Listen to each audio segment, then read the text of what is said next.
আগেই কিন্তু 2024 সালের শেষ সূর্যটি কিন্তু অস্ত গিয়েছে। এখন কিন্তু আগামীকালকের নতুন বছরের 2025-এর নতুন সূর্য উদয়ের জন্য হাজারো পর্যটক কিন্তু অপেক্ষা করছে। আমাদের নতুন বছরটা ভালো আসুক, ভালো যাক।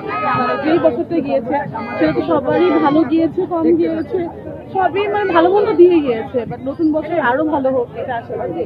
নতুন কিছু 2025 সাল সবার জন্য ভালো কাটুক এবং হিংসা বিদ্বেষ ভুলে যে সবাই যেন একসাথে মিলেমিশে আমরা বসবাস করতে পারি বাংলাদেশে। নতুন বছর সবার জন্য যেন খুব ভালো হয় এবং সবাই মিলে যেন একসাথে বসবাস করতে পারি। আমরা এখানে আজ সবাই ঘুরতে এসেছি এবং খুব ভালো লাগছে। হ্যাপি নিউ ইয়ারের জন্য আগামী দিনের পথ চলা সবার জন্য যেন শুভময়। বৈষম্য আমাদের মাঝ থেকে বিদায় নিয়েছে, সেই বৈষম্য আমরা আর ফিরে পেতে চাই না। আমরা চাই বৈষম্যহীন একটি সুন্দর সুখী একটি রাষ্ট্র, যেখানে আমরা সবাই সব ধর্মের মানুষ সুখে দুঃখে একসঙ্গে বসবাস করতে পারি। আগামীর বছরগুলোতে যেন আমরা সবাই মিলেমিশে এবং নতুন উদ্যমে, নতুন আশা এবং ভালোবাসা নিয়ে চলতে পারি, এটাই আমি আর কি প্রার্থনা করি। আর হচ্ছে সবাইকে শুভ নববর্ষ, হ্যাপি নিউ ইয়ার। 25-এ বাংলাদেশটা আরো সুন্দর গোছানো মানে চাচ্ছি আমরা। 24 থেকে আরো ভালো চাচ্ছি, যাতে আমরা সুন্দরভাবে থাকতে পারি, সবার সাথে মিলেমিশে থাকতে পারি, এই কামনা করি। নিউ ইয়ার, সবাইকে অনেক অনেক শুভেচ্ছা নতুন বছরের। আগামী দিনগুলো যাতে ভালোভাবে কাটতে পারে, এই কামনাই।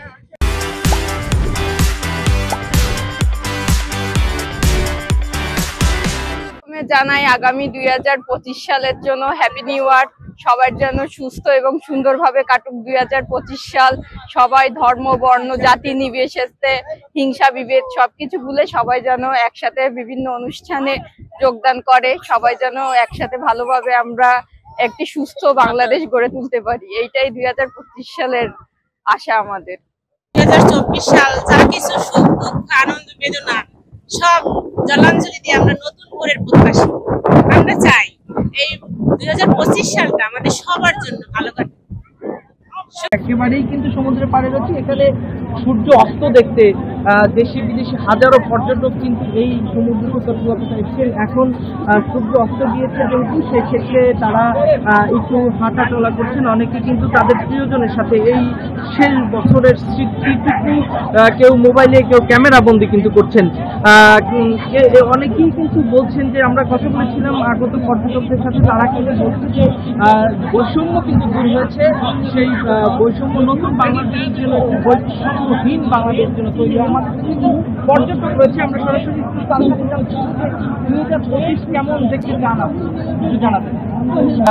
নতুন বাংলাদেশ নতুন ভাবে কিন্তু দেখতে চাচ্ছেন। একটু আয়োজন সম্পর্কে যদি বলতে হয় তাহলে বলতে হয় যে আউটডোরে কিন্তু কোনো আয়োজন নেই, তবে ইনডোরে আগত পর্যটকদের কিন্তু বা আনন্দ দিতে স্ব হোটেল কিন্তু কনসার্টের আয়োজন করেছে। তো পটুয়াখালী থেকে এই ছিল সর্বশেষ তথ্য।